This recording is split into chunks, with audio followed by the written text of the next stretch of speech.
All right, and we're live. Here we go for another round of the American Nightmare. It is March 23rd, 2023. I have a big show tonight. Did a little bit of research and a little bit of pre planning for once on my lunch break. I didn't really do a whole lot though, so I tried though. I mean, plus all the free time I have, I'm usually checking out a couple resources that I use to further my knowledge on things, on all things American Nightmare. But as the headline says, are we being poisoned? Um, One thing that is quickly seems like it's quickly dropping out of the headlines. Not that it was in too many mainstream news outlets to begin with, especially for like the first 10 days that it happened. A lot of the traction that it gained was from social media, a lot of Twitter posts and TikTok videos about it, and that is the train derailment in East Palestine, Ohio. East Palestine, Ohio. That's how they say it down there, out there, over there. It's a little south and east of me, but me being in Michigan, it does have ties into my area, which is the area that I used to live in, which is down by Belleville, Michigan. There is a hazardous waste disposal area there, and originally they were taking dirt from the train derailment site in Ohio and depositing it there.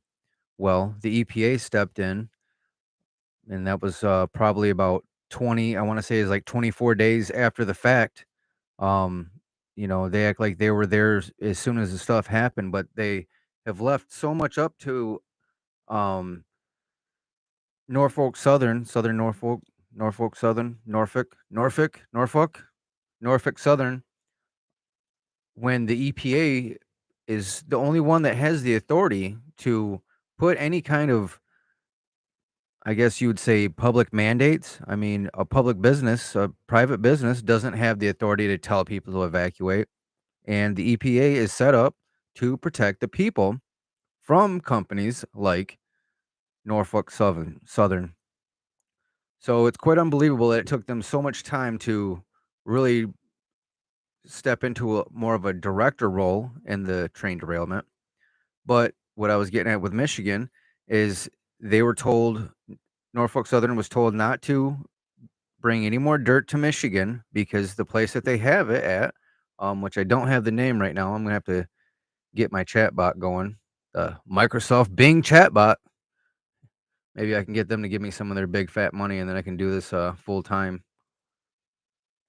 But so anyways, they were bringing it here. They were told not to stop. The place that they were bringing it to in Belleville has a lot of violations. And somebody did post a video showing dead fish, but it's probably from all the other previous dumps that weren't taken care of properly. Belleville, Michigan has a large lake that is in the area.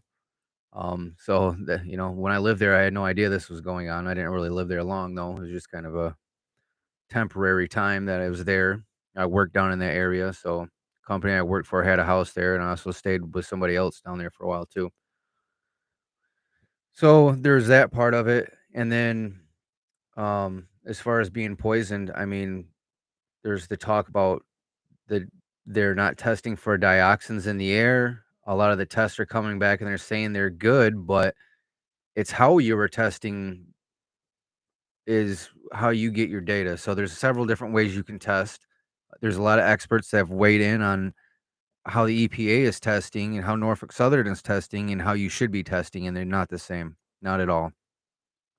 There's a company out there um, that, well, not a company. Well, I discovered them all from TLAV.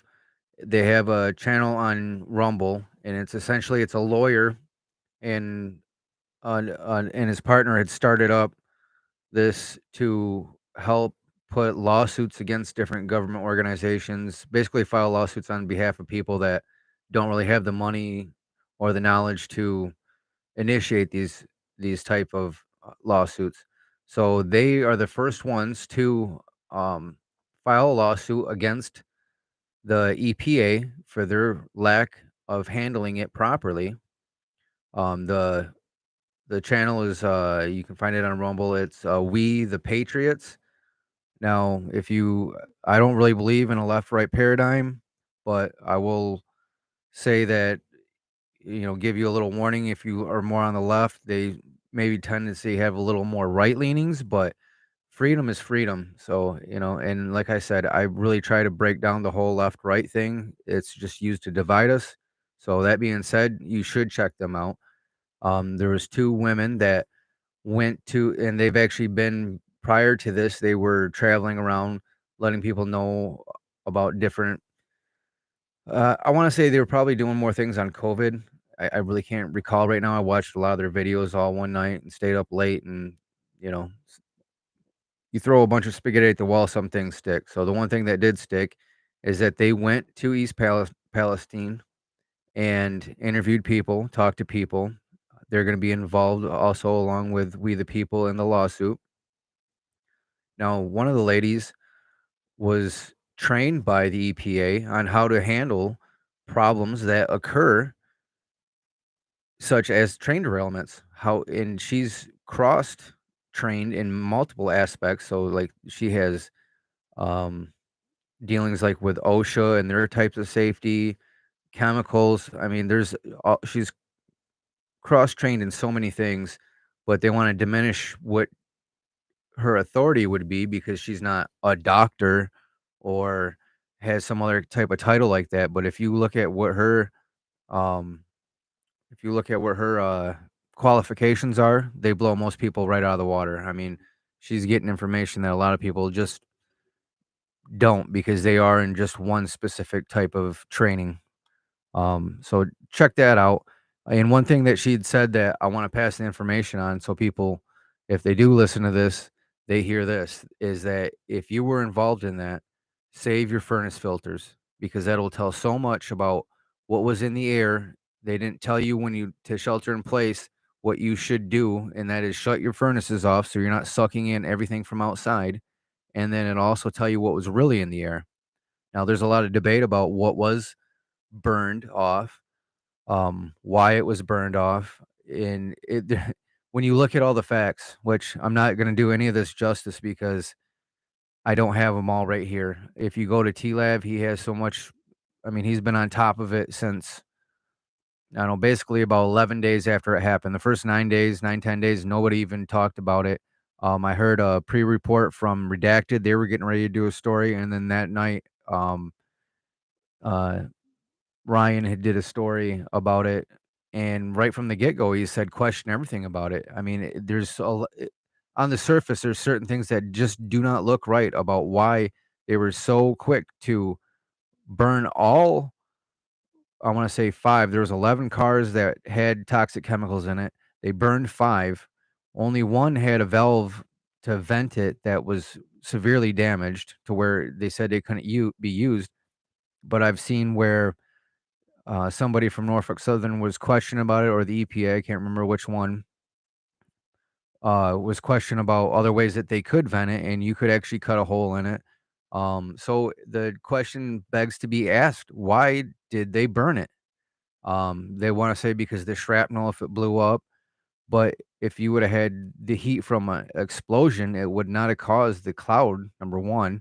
Number two, why would you just wanna get rid of 5 cars worth of precious cargo, expensive cargo, when they had opportunities to have trains come up to that area? Because and here's something I just found out, um, why am I blanking out?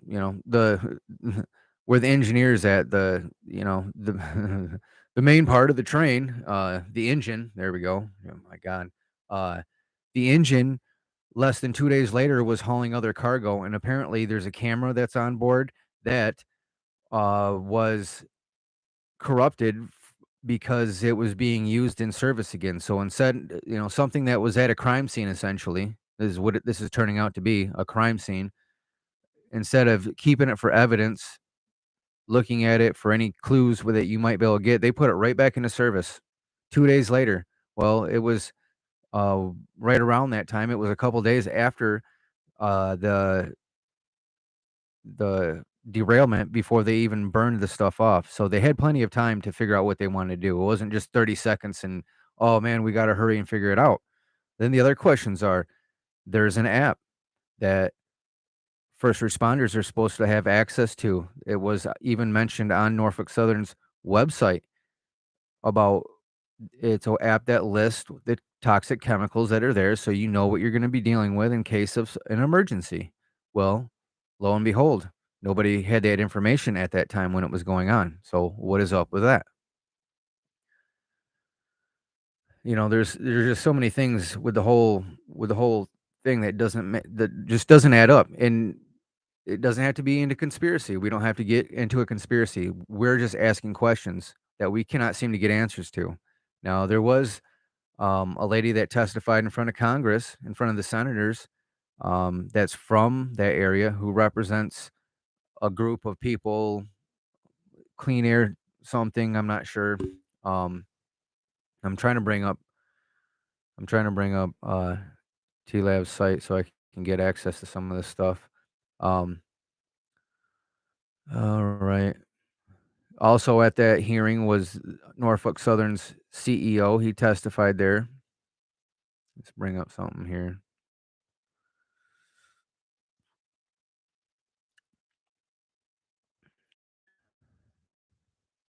This is off PBS NewsHour.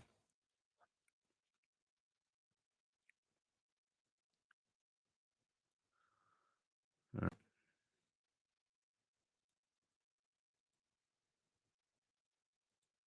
Of course, closed captions are unavailable, so I can preview a little bit of it. But anyways, just go check it out for yourself. Go to PBS NewsHour. Norfolk Southern CEO testifies on East Palestine derailment at Senate hearing. Um, it's like 3 hours long. There's a lot of different things that you can see on it. So here's the lady right here.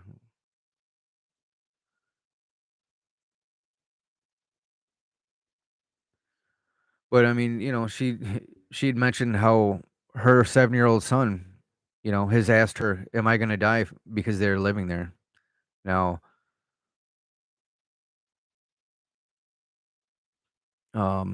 that just it's ridiculous that you'd even have to ask them questions. It's ridiculous that they haven't stepped in and done what's right. They said they want to do what's right. Well, then step up and do what's right. But they don't appear to be doing so. Now, I do have some stuff wrote down about this. All right. Um, Now, in an article in chronicle.com, I'm going to try to look it up real quick because I want to make sure I got it right. Um, they basically had said that they did studies and no animals died of poisoning during this event. Well, there's plenty of videos that I've seen that show counter to that. Ryan Christensen from TLAV, he had read a report from a mainstream media outlet saying that there was Humane Society down there was testing animals and said that they died of uh, the main chemical that they said was released down there. Well, when he actually called them people and talked to them live on the phone, played his recording of it, they said that there is no way to test for that specific um, chemical that these animals were poisoned and dying of and sick from. But they did test them, and it is they were poisoned. Some of them did die, and some of them were getting better. So why would they have a report saying that no animals died of poisoning when it's plain and simple facts that we've seen from other people that are in the area talking about animals being poisoned?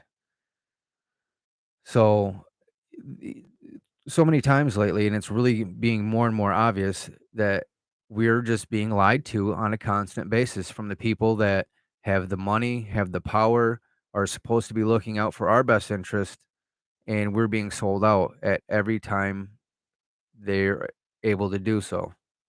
So, these are the things that make it so important for us to overcome the little things that are keeping us divided.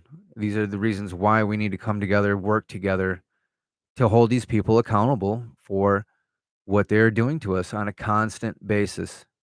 You wouldn't let somebody just come into your house and take something. You wouldn't let somebody just steal your car. You would be upset by it. So this should make you as upset as your car being stolen, your identity online being stolen, your house being broken into. These are the types of things that we need to get together and put an end to, work at putting an end to. Peacefully, of course. I don't want anybody taking it the wrong way. I'm not, I do not advocate any type of violence. Um, I study a lot of Buddhism. I'm all about peace. But with that, you can use your words. And in this stage of the game, more and more so, the government is trying to make words into violence. I mean, just for example, however you feel about Trump, they're trying to say that the words that he said are violence. Well, people have the ability to make their own decisions based on what he did or did not say. So, and there's other examples of where people have posted things online and have gone to jail over that were essentially a joke, and they are arresting them, saying under the guise that your words are violence, and it's only going to get worse and worse as they keep cracking down on the internet, as these platforms censor us more and more and more and more. There's so much stuff to get into. Originally I started to hit the highlights of what there's to talk about tonight, and I mean, that's why I can do this every single day because there's just so many things that frustrate me, anger me, and this is for me a positive way to get it out there.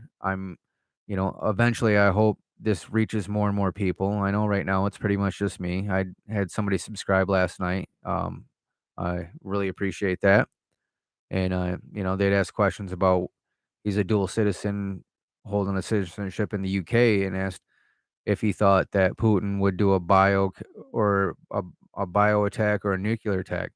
Well, essentially, it's it's the United States, the United Kingdom that we have to watch out for. I mean, there was more stuff being talked about the depleted uranium shells being sent by the UK over to Ukraine. It appears that the United States already has, and if you look at like manifest of the tanks that went over there, and it wasn't the Abrams, it was, Bradleys were sent over there, and then right afterwards and it doesn't specifically say they went to Ukraine as far as I understand. I didn't really have time to look at the report in depth, but at the same time, there was a order for depleted uranium shells, and they fit those tanks. So, I can do math, and I can read. So, even if I could be wrong on that, they still went somewhere. They still went somewhere. And here's the thing, like, people wanna say, "Oh, well, we don't really care about those Russians," once they get hit by that shell and the dust comes out from that shell with the, radioactive material that's in there, who cares? And if that's how you feel about Russians, fine. I mean, I honestly love all people, and I'm anti-war. But there are reports out there of people saying that their loved ones, their brothers, their husbands, I'm sure even women that are in the military have gotten cancer and they handled those depleted or uranium shells on a regular basis. So, what does that say? And, a lot of people will say, well, Russia's using them, so we should be able to use them. Well, are we not supposed to be better than Russia? Are we supposed to set the standard of how things are instead of playing to who we call, you know, the evil ones? We should be doing better, not doing the same as they are doing. So, there's a little food for thought on that. And some of the other things that I wanted to talk about, I don't know. I'll get back into the East Palestine conversation more because there's a lot to be said about it. Um, the Fed has come out and said things about the economy. The GDP isn't where they were expecting it. It looks like the Dow dropped like 500 points. Then you also have holds being put on companies, I guess, from trading that you're not able to do that. Um, just the economy outlook isn't looking real good, and they're finally saying that we are or could be in a recession, which we've all been saying that for months now. You know, over a year ago, you could see what was going on. It really, if it wasn't for COVID during that time, the banks getting bailed out once again, we would been full fledged into a recession more than likely. I did some research last night. Um, some pretty good topics came up. I'd seen a video that had, um, I'm gonna forget their names now. Kim Iverson, and she was interviewing at Tabibi, if I said that right. Who has been doing the Twitter files, which the Twitter files, you know, eh, somebody's seeing a lot of information there, but we're getting tweets about it. So I like to have a little more information than that, but it has brought to light a lot of things that we had not as much proof of saying, but we knew that was already on, in them concepts. And the ones that had just recently come out have a lot to do with how people were being censored over the pandemic that was going on. Um, one of the companies, it was Graphica. Now, these people here, I mean, if you ever see anything come up with them, just know that they're very good at manipulation. Um, but they released the information, or they were helping censor information during this. Right on as soon as you click on their website, the U.S. Senate Select Committee on Intelligence, that they're part of and I think this is the people that use them. DARPA, the Knight Foundation, Office of Naval Research, Department of the Navy.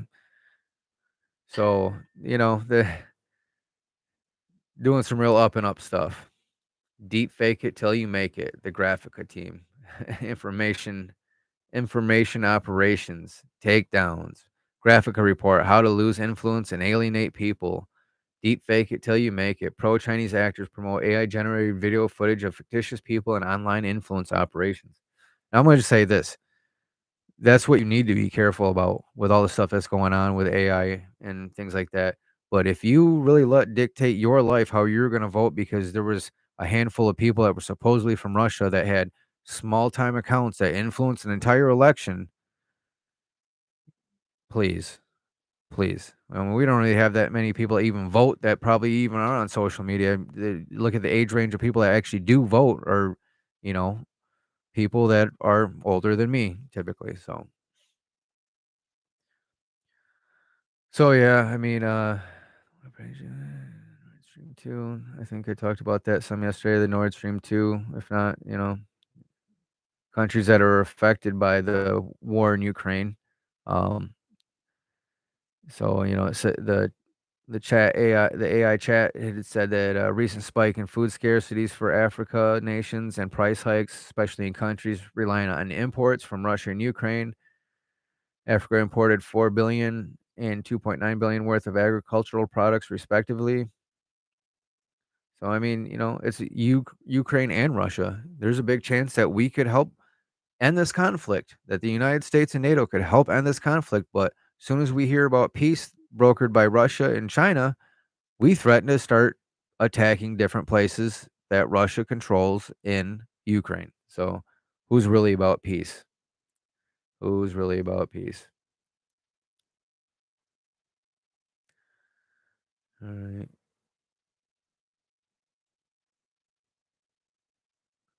Here's a little tidbit. According to a New York Times article, thousands of businesses around the globe are positioning themselves for a possible multi-billion-dollar gold rush in Ukraine, the reconstruction once the war is over. Early cost estimates of rebuilding the physical infrastructure range from 138 billion to 750 billion. Some companies mentioned in the article include Latvian roofing companies, South Korean trade specialists, fuel cell manufacturers from Denmark, timber producers from Austria, private equity titans from New York. See how they say that, though? Private equity titans from New York. Like who? Oh, like BlackRock.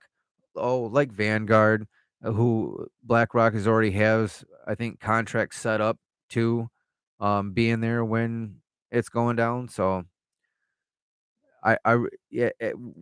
With this being said, I mean, and it's slightly facetious, but it'd be nice just to see Russia get it all, so that way that no companies can profit off from this destruction of a country. Let them guys handle it. And I mean, yeah, sure, their companies would make profits, but you get what I'm saying. Like, it'd just be a slap in the face to these bankers on Wall Street that want to profit off of the suffering caused by the military industrial complex, which props up Wall Street. Um, an institute that I'd seen too, and I wanted to see who was big funders of it. It's the Quincy Institute. They were talking about, I'm trying to think what the video was that I'd seen. It was on um, uh, Democracy Now, and I, I think maybe they were talking about the depleted uranium shells, but apparently one of the founders writes a lot of articles for them, and he had some, interesting things to say about his dislike for the Iraq War, which, if many of you don't know, and like I had said, I hope to bring on board a lot of people that are newer to getting their news off from mainstream sources and getting actual factual news from alternative sources. Not, just people that throw out videos to make sensational headlines, actual facts about things. Everything I have, if you ever need to contact me, you can contact me and I will show you where you can find the facts about the things that I'm saying.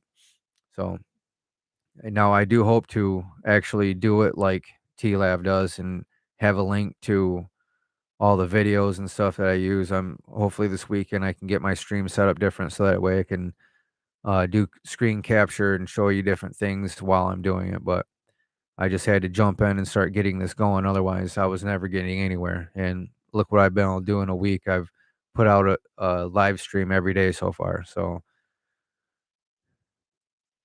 but the Quincy Institute, like have donors that include the Carnegie Corporation, um, Peace Shares Fund, Stand Together Trust, Salkland Family, Rockefeller Brothers Fund.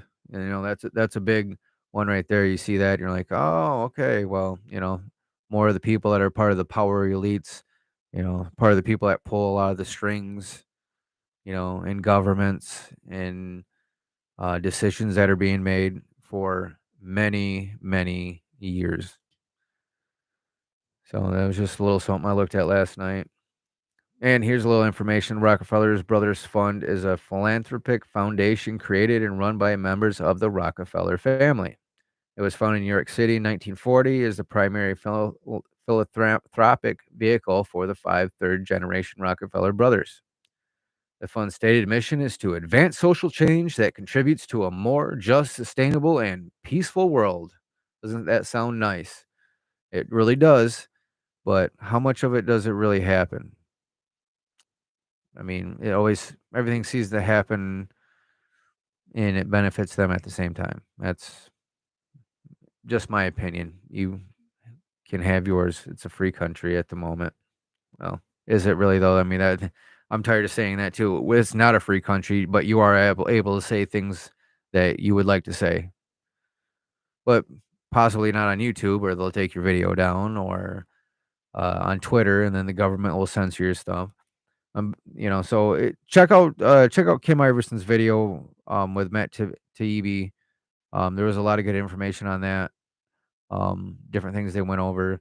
There's been a video going around too, that has Fauci and like the mayor of Washington D.C. going door to door trying to get people to take the vaccine, and this one guy just lets them have it. I mean, it was before a lot of the facts have come to light that we know now, how much we were being deceived through all this, and he was just throwing them right out there and was 100% correct on things and just made them look like fools. So it's, a little, humor to the seriousness of all these, serious things that are going on at the moment.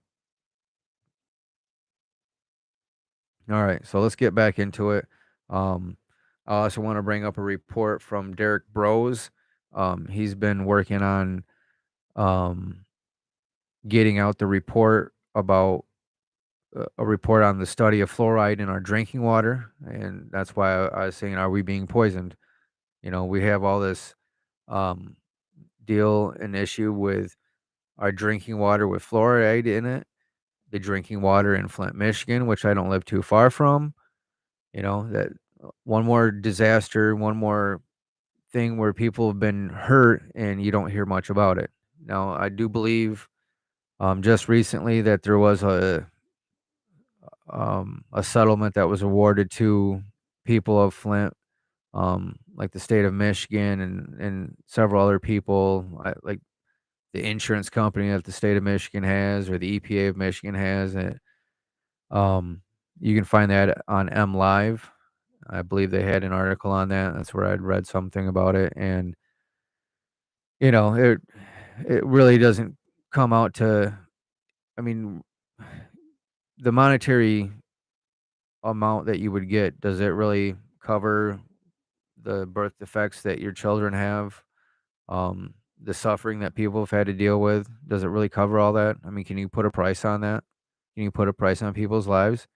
And just like in East Palestine, I mean, it's come out to that about 4,000 people or $4,000 people have gotten, and I doubt. I'm sure some people probably gotten more, and a lot more got less. Um, and even how you figure those numbers out, I mean, what does that count? Because they put so much money into doctors and services. So I mean, it wasn't like everybody just got handed $4,000 and put them in their pocket.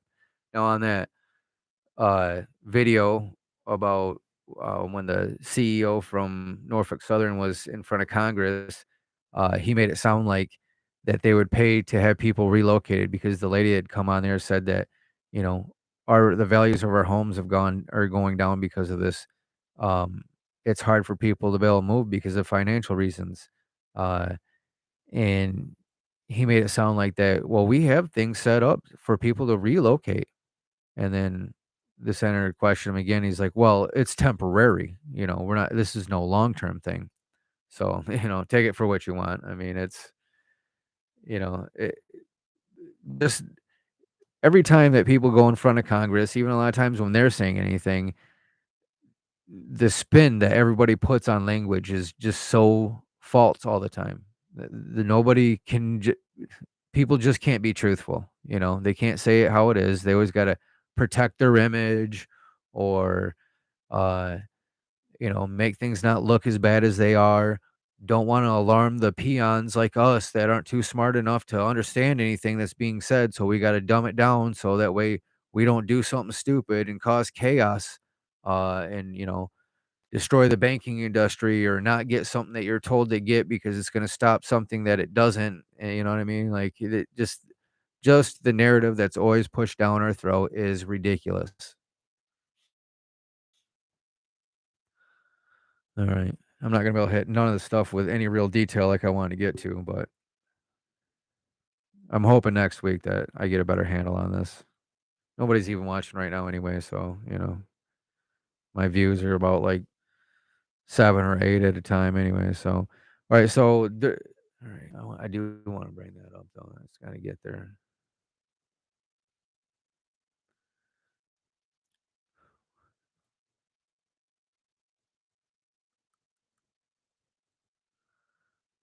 All right. So there's hazardous waste dumps. One that I talked about that's in Michigan. There's some in Oklahoma. Um, they also had to stop taking water to a site because there's a lot of poisonous water that's there. They had to stop doing that. and now there's places that they are. But there's a place in Oklahoma, and I don't believe it's the first one that they had to stop taking it to, but this one in particular anyways, let's not get off on a rabbit trail with it. The one in particular, what the fuck? This video has been removed for violating YouTube's terms of service. Imagine that. He's always getting banned off from YouTube. Where'd it go?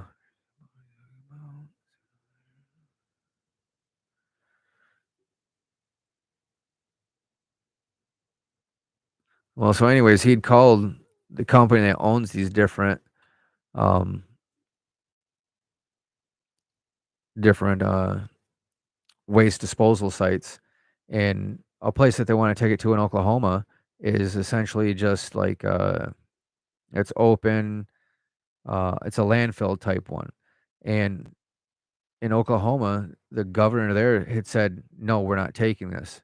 And essentially, the federal government is trying to tell a state what they can and cannot do, which sounds slightly unconstitutional to me, but they're trying to tell them that they have to take this. Well, even if they do take it and they put it in a landfill type area, that is not the way that you would treat this soil to get the contaminants out and make it safe again. Places that um, clean soil essentially burn it in a furnace. They have large furnaces, they put it in there. You can control how much oxygen and fuel is getting in there to burn out dioxins, to burn out, and it's the only way to get out like the forever chemicals, the PFAS, out of the soil, and you turn it into ash. So a landfill type place, all it would be is sitting there. There's no liners on the ground. It could sink right back into the ground, possibly containing groundwater.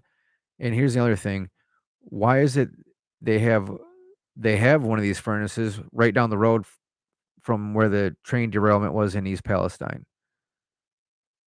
And they are taking stuff now, but there are several more in Ohio. Why are you spreading this poisonous dirt all over the United States? You know, it makes you wanna question what is their reasoning for it. Why are they spreading out poison in all these other areas? I mean, it just seems like they're spreading it in more places and getting out of one area, so only so many people are gonna get sick here, and other people can get sick there, and it mitigates how many people are getting sick where the disaster was happening instead of, um, you know, eh, keeping it in one area. But even the plant in Ohio that wants to, uh that can burn this stuff, they're trying to get a permit pulled so that they can start taking the ash that this soil's turned into and storing it in a light industrial area. They want to turn it into heavy industrial area, get it rezoned, and store it there. And there's a lot of people complaining about it in the area before this train derailment on how bad everything is already with having them there. And then there's reports of different chemical places that have been burned. There's food places that are getting burned. We really need to wake up from the nightmare and see what is going on. Now, maybe they're not related. It's completely possible that things aren't related, but you start to wonder when you see a pattern of things. Why are there so many trail derailments? Why are there so much more chemicals being transported in these uh, train cars that are getting longer and longer and longer? Now, you look at the train system itself. Now, they're making more profits than they ever had, record profits, but they're hauling a lot less freight than they ever had before. Now, it's still a tremendous amount of freight. But here's the other thing.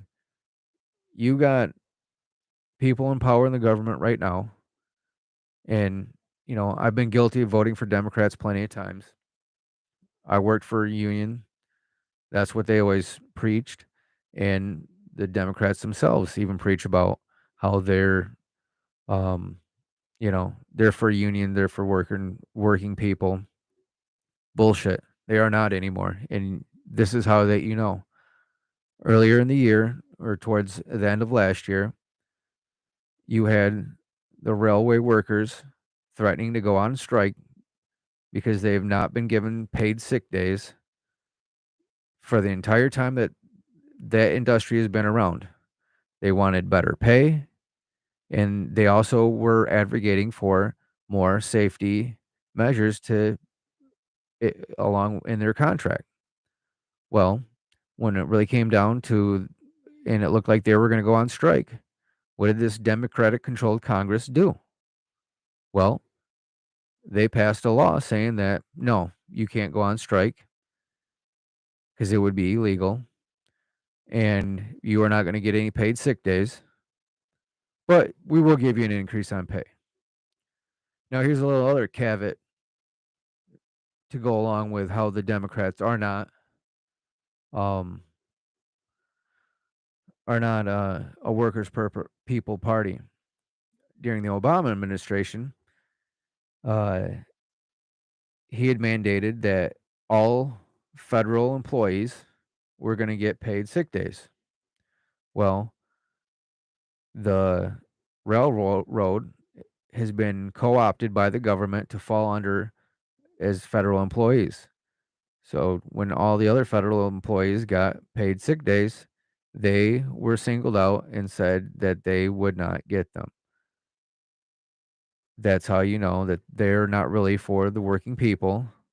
They are for the bankers, Wall Street, and people that own mega corporations. Follow the money. You'll usually see where the power is at and where the laws are going to help and benefit them. So, and I'm not just harping on Democrats. I'm just saying they're not for the working people, no more than the Republicans are for working people. So,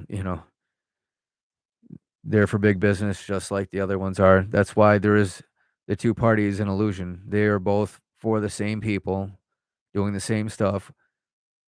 When at the end of the day, when they're having their committee meetings and on TV and yelling at each other and calling each other names or being on Twitter and yelling at each other, they all go to the same bars. They all fuck the same hookers. They all go to dinner together. That's what goes on. So, and we know about the hookers and stuff because, Whitney Webb has come out with her books and all the deviant stuff that the people in DC do. I mean, that's how they control a lot of people. That's how they've been able to force people that maybe were at one time going to try to do something with the position that they were giving to benefit people, but they couldn't behave themselves and they got in their little sex rings and uh had blackmail threatened on them, and they go along with whatever they're being told. So, but yeah, definitely check out Whitney Webb's book. Well, it's 2 books in one or 2 volumes. I still haven't got all the way through it. It's like 900 pages or so altogether, and I always get sidetracked. I'm usually reading about 5 or 6 books at once, so I just haven't put it put it all together yet. But I got it right here. Hold on a second.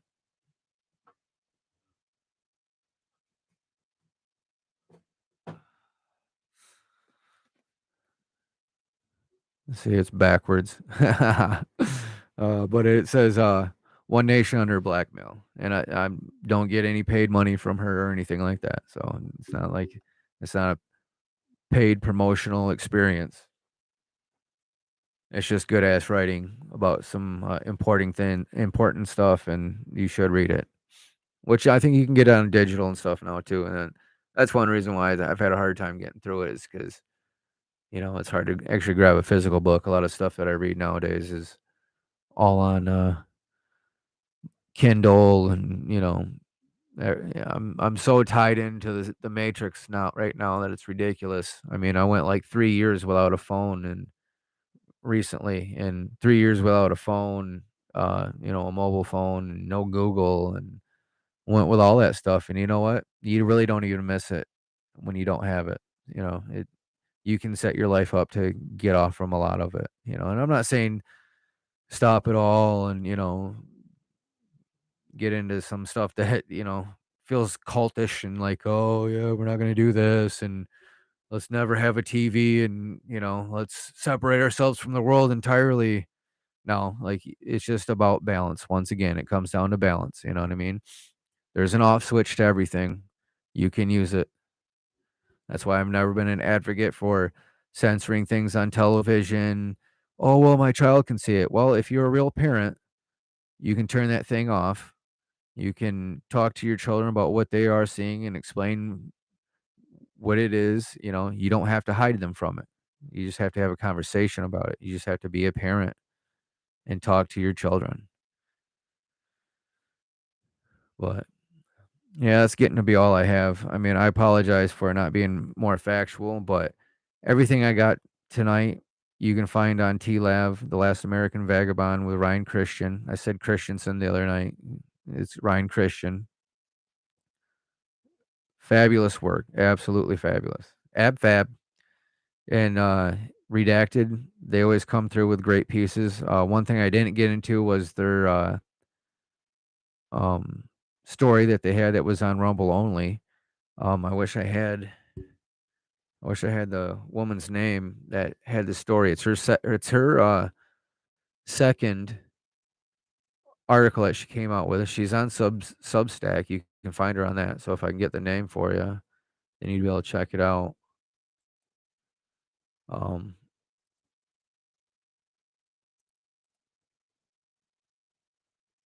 what the fuck?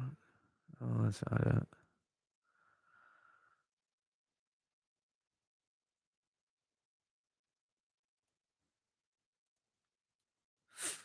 I'll get it here in a second. But I mean, she really talks about scientific stuff, and it's stuff that you can't really talk about freely on YouTube. So I'm gonna really get into it now. Um, but but um, it's worth checking out.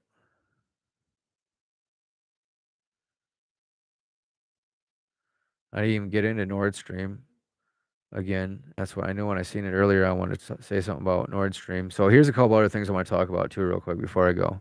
Things that you need to go check out on your own. Check out some videos. I mean, I really say watch Redacted tonight because it was great. Um, so there was an article that came out. It has to deal with Seymore Hurst, who came out with the article about he did investigation on the Nordstream Pipeline, the bombing of that, and somebody had told him that yes, the article that came out in the New York Times that said it was a pro-Ukrainian group. We don't know who it was.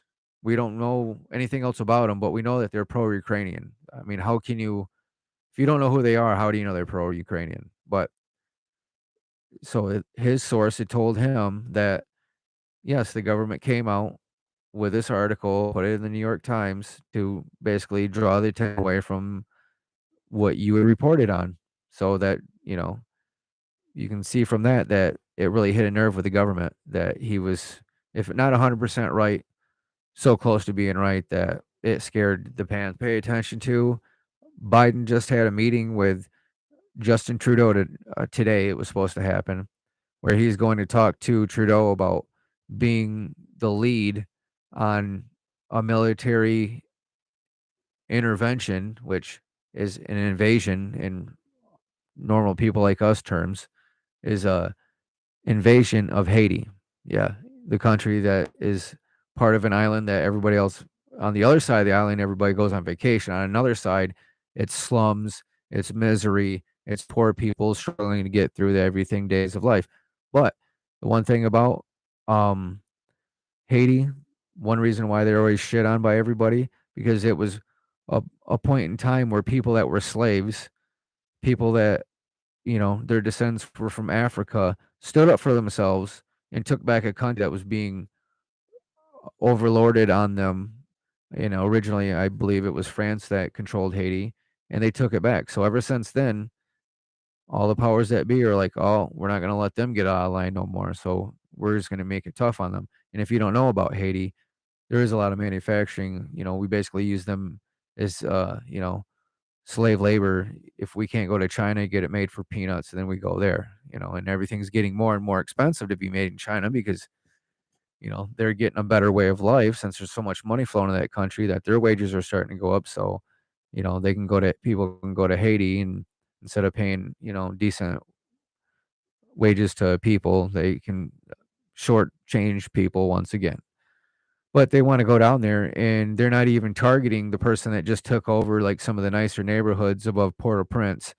They're going in to go after Jimmy Barbecue Charisse. I might not be saying it quite right, but Jimmy Barbecue is all you need to know, and, I mean, they're trying to say that he's, a gang leader, and he's actually a former police officer trying to organize people down there to keep the neighborhood safe from the real gangs that are down there, because there are gangs that are down there. It's just that Jimmy's not part of those. He's working against them and also wants to keep out the United States, trying to back out of it a little bit. "Oh, well, we don't have enough military. We're tied up in the Ukraine." Well, they don't really have that much in the Ukraine right now. That's what's kinda crazy, and I'm losing my connection. What do I pay all this money for cable internet and I'm gonna lose my connection? That's nuts. But anyways, it's crazy that, we can't stop wanting to just hurt people all over the place. Why are we always hurting people all over the place? That's all we ever wanna do is just force our will on the entire world, and they're doing it with your money, with my money. Those are the types of things that need to anger you so that you get off the couch, so that you go and organize, and we can scare them. And I can see it getting bad again. All right, so I'm about to wrap it up. I did want to bring out that article real quick, but just cannot find it. Oh, it's not going to be on here. Oh man. All right. One of these days I'll get it together, which I'm lying because my life's always such a shit show all the time. If I don't forget this, I'm forgetting that. So it is what it is. Further investigate these truncated mRNA species.